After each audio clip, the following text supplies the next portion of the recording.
Hi everyone, welcome to Siddharth ED. आज के video में हम लोग जो है बिहेवियर ऑफ गैसेस के बारे में पढ़ेंगे। गैस किस तरीके से बिहेव करता है। जैसे एक होता है रियल गैस और एक होता है आइडियल गैस। दोनों के बीच में डिफरेंस क्या होता है थर्मोडायनेमिक्स में पढ़ेंगे। कि आप लोगों ने एक फॉर्मूला देखा होगा पीवी इक्वल्स टू एनआरटी, ये रिलेशन देखा होगा। आइसोबारिक क्या होता है, आइसोकोरिक क्या होता है, आइसोथर्मल क्या होता है। ये सारा पॉइंट्स जो है हम लोग देखेंगे किस केस में कौन सा ये टेम्परेचर कांस्टेंट होता है या प्रेशर कांस्टेंट होता है। ये जरूर आपको कोई भी ना जो भी एग्जाम दीजिएगा उसमें जरूर आपको इससे क्वेश्चन मिलते होंगे। और जहां से जो भी क्वेश्चन आए हुए हैं उस क्वेश्चन को मैं यहाँ पे मेंशन कर दूंगा। चलिए अपना वीडियो स्टार्ट करते हैं। सबसे पहले ये अपना हेडिंग क्या है, behaviour of gases and thermodynamics, gas का व्यवहार और उसमें प्रवेगी की।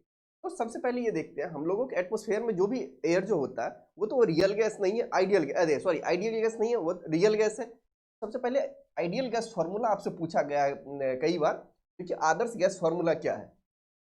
वो जो होता है पीवी इक्वल्स टू एनआरटी, ये फॉर्मूला को आप लोग ध्यान रखिएगा। ये आइडियल गैस जो है ये आइडियल गैस इक्वेशन है। इसमें क्या होता है, पी क्या है तो प्रेशर है, दाब है, प्रेशर दाब है। वी क्या है, वॉल्यूम आयतन है। ये आपसे ये फॉर्मूला देके पूछ दिया जाए, सबसे पहले तो ये क्वेश्चन बनता है आइडियल गैस फॉर्मूला क्या है आपका, ये हो गया। अब इसमें सभी का वैल्यू का नाम पूछ दिया जाएगा, एन क्या होता है चाहे आर क्या होता है, इसका वैल्यू क्या होता है। वॉल्यूम क्या है जो कि आयतन होता है, एन क्या है number of moles of gases, जो कि गैस के कितने मोल्स हैं वो रहते हैं। आर क्या है आइडियल गैस कांस्टेंट है। टी क्या है एब्सोल्यूट टेम्परेचर है, तो तापमान बोलते हैं। तो हम लोग जब भी तापमान को लेते हैं तो केल्विन में लेते हैं। ये स्टैंडर्ड यूनिट जो होता है केल्विन में हम लोग जो है टेम्परेचर को लेते हैं। और यहाँ पे जो है अब देखिए वॉल्यूम जो होता है यदि कुछ नहीं मेंशन किया गया है तो स्टैंडर्ड कंडीशन पे जो है वॉल्यूम हम लोग 22.4 लीटर लेते हैं। ये बात को ध्यान रखिएगा, ये पूछा हुआ है। और आर का वैल्यू क्या है, तो आर जो है गैस कांस्टेंट है, इसका वैल्यू होता है 8.314 जूल पर मोल पर केल्विन या 0.082 लीटर एटीएम पर केल्विन पर मोल होता है। अब ये देखते हैं जो ये क्वेश्चन बहुत बार आया हुआ है, देखिएगा।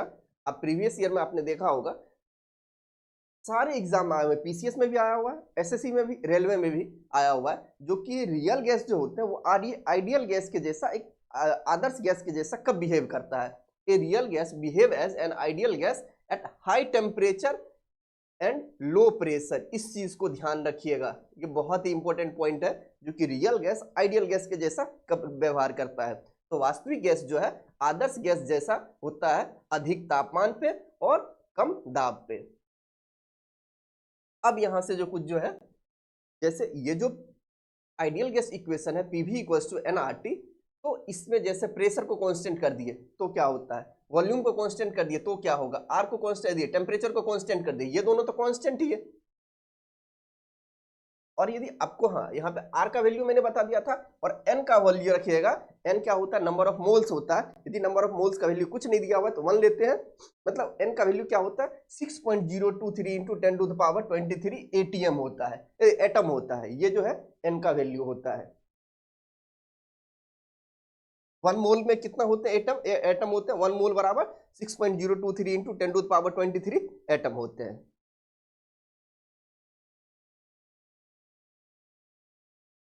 चलिए यहां से सबसे पहला अपना पॉइंट आता है जो बॉयल्स लॉ क्या होता है। बॉयल्स लॉ ये आप लोगों ने पहली बार भी कई बार एग्जाम में देखा होगा। बॉयल्स लॉ में क्या कांस्टेंट होता है, टेम्परेचर कांस्टेंट होता है या प्रेशर कांस्टेंट होता है या वॉल्यूम कांस्टेंट होता है। तो बॉयल्स लॉ में टेम्परेचर कांस्टेंट होता है, स्थिर तापमान। देखिए बॉयल यहां से याद करने का थोड़ा थोड़ा ट्रिक देखती है। बॉयल करते कुछ भी चीज जो यदि उबालेंगे, यदि उबालेंगे तो क्या होगा, टेम्परेचर से रिलेटेड होगा। जब उबालते हैं तो तापमान बढ़ाते हैं, तो टेम्परेचर से रिलेटेड है, इसका मतलब टेम्परेचर को कांस्टेंट रखना है। तो पीवी इक्वल्स टू एनआरटी, ये आइडियल गैस फॉर्मूला है। तो टेम्परेचर को इसको कांस्टेंट कर दिया, मींस इसको काट देते हैं, तब क्या बनेगा पीवी बराबर एनआर।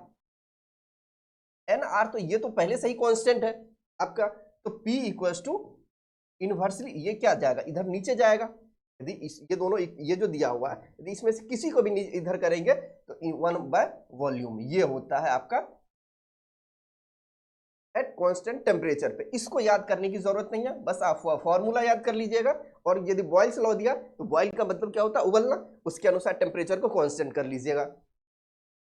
अब यहाँ पे एक और क्वेश्चन है जो कि ये पूछा गया है आपको, जो कि एब्सोल्यूट जीरो तापमान क्या होता है, परम शून्य तापमान क्या होता है। तो परम शून्य तापमान जो होता है 0 केल्विन को बोलते हैं। परम शून्य तापमान जो होता है, एब्सोल्यूट जीरो टेम्परेचर जो होता है, ये 0 केल्विन को बोला जाता है, या इसको -273 डिग्री सेल्सियस पूछा गया, ये होता है, ये पूछा गया क्वेश्चन है जो कि एब्सोल्यूट जीरो टेम्परेचर क्या होता है। एब्सोल्यूट जीरो टेम्परेचर का मतलब होता है जो कि सबसे कम तापमान, इससे नीचे टेम्परेचर जा नहीं सकता है, मतलब ये गिरने का एक लिमिट है, इससे ज्यादा कोई भी जो है वो गिर नहीं सकता, इतना ही गिर सकता है तापमान। इसी को क्या बोलते हैं, एब्सोल्यूट जीरो टेम्परेचर। और इसका वैल्यू क्या होता है, केल्विन में 0 केल्विन होगा, ये ध्यान में रखिएगा। और टेम्परेचर में क्या, डिग्री सेल्सियस में क्या होगा, -273। यदि डिग्री सेल्सियस यदि आपको दिया हुआ रहे, यहां पे मैं बता दे रहा हूं, डिग्री सेल्सियस दिया हुआ रहे, इसको यदि केल्विन में बदलना है तो क्या करते हैं, डिग्री सेल्सियस में 273 को जोड़ दीजिएगा, इसी को क्या बोलते हैं, केल्विन बोलते हैं।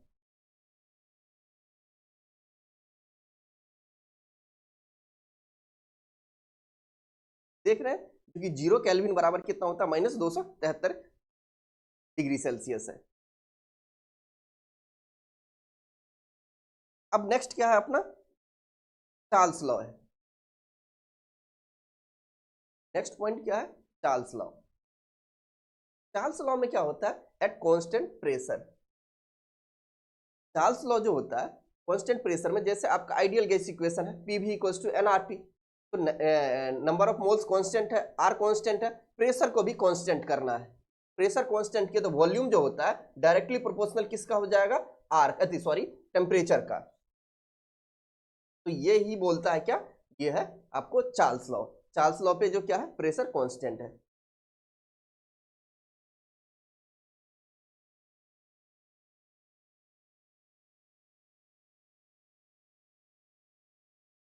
फिर नेक्स्ट अपना क्या है, ये-लुसेक लॉ।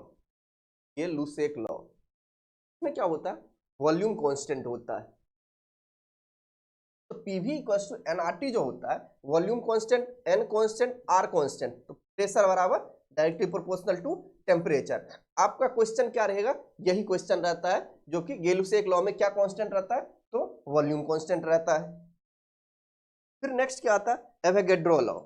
एवोगैड्रो लॉ में क्या होता है, जो कि at constant pressure and at constant temperature, temperature और प्रेशर कांस्टेंट रहता है। जब इस दोनों को कांस्टेंट करेंगे तो क्या होगा, वॉल्यूम बराबर कांस्टेंट हो जाता है। क्यों, कारण है, ये भी कांस्टेंट है, ये भी कांस्टेंट है। आइडियल गैस से रिलेटेड हम लोगों ने जो भी पॉइंट्स था, सारा का सारा पॉइंट्स हम लोगों ने कवर कर लिया। अब देखते हैं आगे, कुछ इंटेंसिव प्रॉपर्टी होते हैं, कुछ एक्सटेंसिव प्रॉपर्टी होते हैं। इसमें से क्वेश्चन ये आया हुआ है जो कि पूछ दिया जाएगा, इसमें से कौन कौन से इंटेंसिव प्रॉपर्टी होते हैं।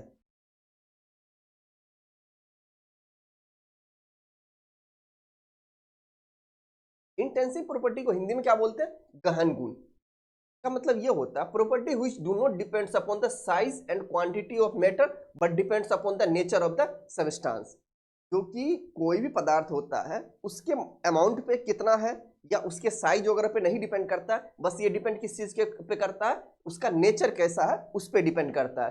विशेषताएं जो पदार्थ की मात्रा और आकार पर निर्भर नहीं करता है, मतलब ये इसका शेप कैसा है, किस आकार का है, चाहे इन सब चीजों पे, चाहे और ये कितना है इस पे नहीं डिपेंड करता है, बस इसका स्वभाव कैसा है इस पे निर्भर करता है। एग्जाम्पल क्या होता है, ये एग्जाम्पल आपसे एग्जाम में पूछा गया है, जो कि प्रेशर हो गया, दूसरा क्या है, टेम्परेचर है, फिर मेल्टिंग पॉइंट है, बॉइलिंग पॉइंट है। ये चार जो है मैंने देखा था जो भी एग्जाम में थे, इसी चारों में से आए हुए हैं। फिर नेक्स्ट क्या है, एक्सटेंसिव प्रॉपर्टी। एक्सटेंसिव प्रॉपर्टी क्या बोलते हैं, होता है, तो उसे बोलते हैं हिंदी में व्यापक गुण। The property which depends upon the quantity of the matter. Intensive में क्या किया, क्वांटिटी पे डिपेंड नहीं किया था, लेकिन एक्सटेंसिव में क्या करता है, यह पदार्थ की मात्रा पे करता है। ये कितना दिया हुआ, एक यदि कंटेनर है इसमें कितना यदि कोई भी पदार्थ लिए, इसके मात्रा पे उस पे डिपेंड करता है, ये नेचर पर नहीं डिपेंड करता इसका स्वभाव कैसा है। इसका एग्जांपल क्या होगा, मास होगा, वॉल्यूम होगा, एनर्जी होगा, द्रव्यमान, आयतन और ऊर्जा होता है। फिर नेक्स्ट देखते हैं थर्मोडायनेमिक प्रोसेस।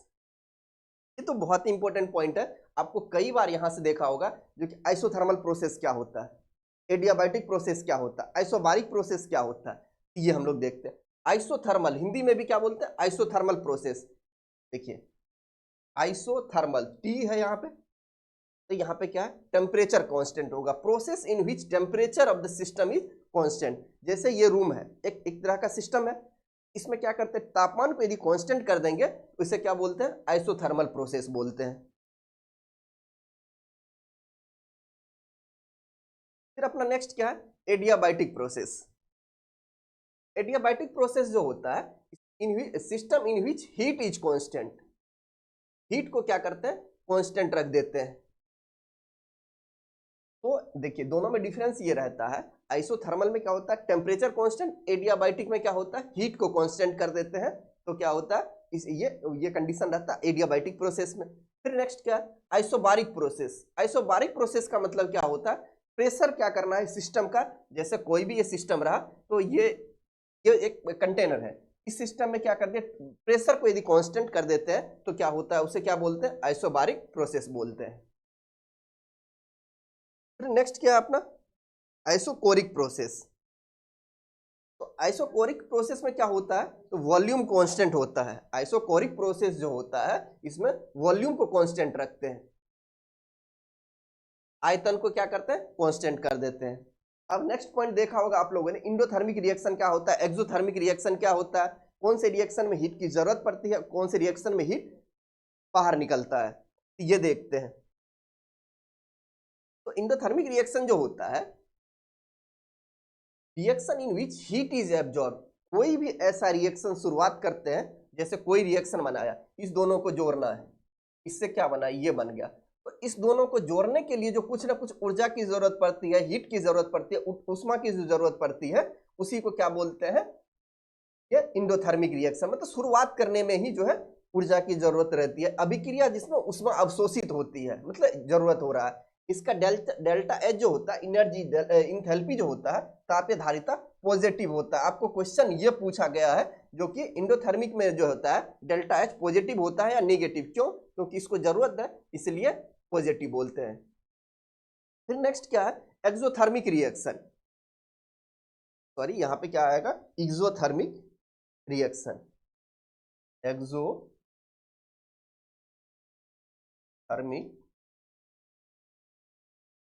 अभिक्रिया।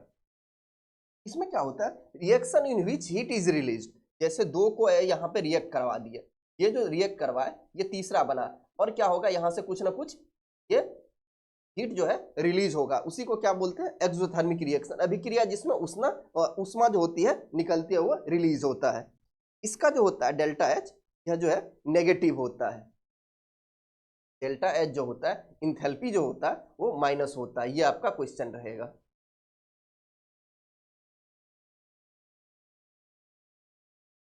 फिर अब अपना नेक्स्ट पॉइंट देखते हैं। अब देखिए कोई भी जो ईंधन यूज करते हैं, फ्यूल वगैरह यूज करते हैं, कैसे पता चलता है ये अच्छा ईंधन है, उसका कुछ ना कुछ तो क्राइटेरिया बांधा गया होगा। Efficiency of the food and fuel, ऊर्जा की क्षमता देखते हैं। Heat produced when 1 gram of food और फ्यूल इज कंप्लीटली बर्न। यदि 1 ग्राम ईंधन को जलाते हैं, उससे कितना जो है, जैसे ये लकड़ी रहा, आपको 1 ग्राम ये लकड़ी लिए और इसको जलाने पे जो है कितना यहाँ पे एनर्जी हमें मिलता है, इसी को क्या बोलते हैं, इफिशियंसी ऑफ द फ्यूल। कोई भी ऊर्जा का उसका क्या क्षमता होता है ये पहचानते हैं।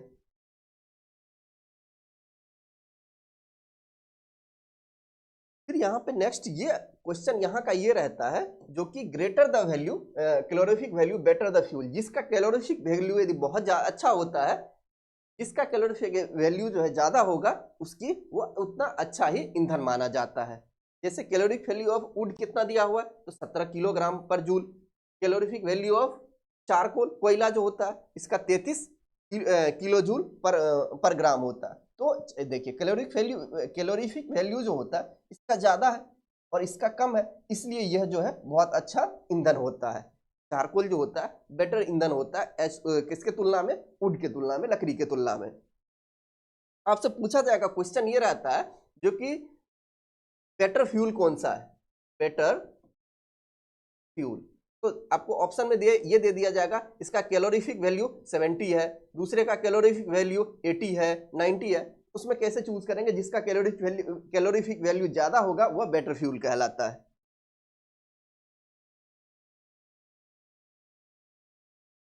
फिर अब यहाँ पे एक ये क्वेश्चन आपसे पूछा जाता होगा, डाल्टन्स लॉ क्या होते हैं। डाल्टन्स लॉ जो है क्या एक्सप्लेन करता है।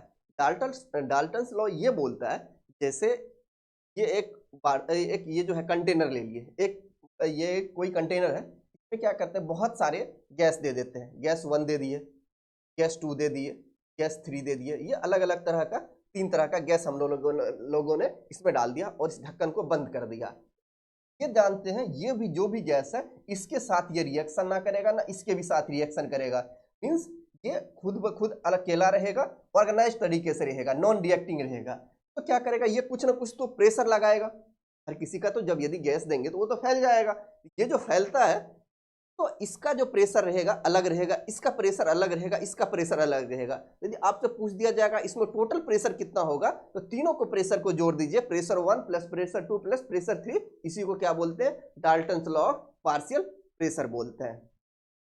जैसे देखिए इसमें यह है, आप लोगों ने क्लासरूम में देखा होगा, जो कि यदि टीचर रहते हैं तो ऑर्गेनाइज तरीके से रहते हैं, यदि टीचर चले गए तो क्या होता है, सारे बच्चे अनऑर्गेनाइज तरीके से रहते हैं। उस टाइम में जो निकाला जाता है, यदि उस टाइम में क्या होगा, वहां का माहौल जो है टेम्परेचर जो बढ़ जाता है। उसी तरीके से इसमें यह बोल रहा है, उसमें क्या है, सारे एक दूसरे से रिएक्ट कर रहे हैं, एक दूसरे के साथ खेलते हैं, लड़ाई करते हैं, लेकिन इस केस में क्या होता है, यहाँ पे रिएक्ट नहीं करते हैं। टोटल प्रेशर क्या हो जाएगा, pressure 1 plus pressure 2 plus pressure 3।